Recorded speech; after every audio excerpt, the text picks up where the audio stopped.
जो मोदी जी ने GST rate कम किया है उसका आम जनता के लिए बहुत बेनिफिशियल है, क्योंकि जो टैक्स था 12% से सीधा 5% हो गया मेडिसिन में। और कुछ मेडिसिन जैसे कैंसर वगैरह की मेडिसिन है वो फ्री हो गई है, उस वजह से भी बहुत बेनिफिट हो रहा है। बिल्कुल।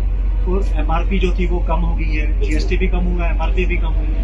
आम जनता का जो बिल था, जैसे किसी का 20,000 की महीने की मेडिसिन थी, उनको कम से कम 10% का बेनिफिट मिल गया, मिनिमम 10% उनको बेनिफिट आ गया, क्योंकि उनका घर का खर्चा है मेडिसिन में कम हो गया है, आगे वो उनकी सेविंग्स बढ़ गई। ये बहुत वेलकम स्टेप है, जीएसटी 2.0 बोलते हैं इसको।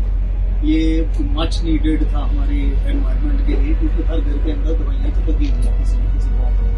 जो अब इन सबकी एमआरपी रिड्यूस हुई है, जो सबसे बड़ी बात है, इनके जो रेट कम हुआ है इमीडिएट इफेक्ट से जितने भी अवेलेबल हैं उससे 6.25% सारी दवाइयां कम, क्योंकि पहले जीएसटी रेट 12% था, 5% के ऊपर आ गया। और इसके साथ साथ कई सारी दवाइयां जो कि लाइफ सेविंग है और बहुत एक्सपेंसिव है, उनके ऊपर 0% जीएसटी। तो इसमें तो पेशेंट का बेनिफिट है, बहुत ज्यादा बेनिफिट है, जिससे कि वो और खाने पीने की चीजें, जिससे कि उसकी हेल्थ और इम्प्रूव हो सके, उसके ऊपर खर्चा ज्यादा कर सके।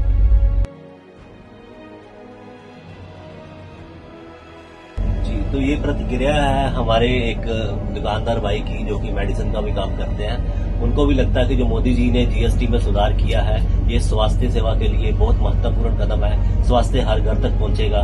मोदी जी का बहुत बहुत धन्यवाद। हर जन कर रहा है, हम भी कर रहे हैं कि आम और गरीब आदमी को स्वास्थ्य सुविधाएं जल्दी पहुंचे और कम पैसे में पहुंचे।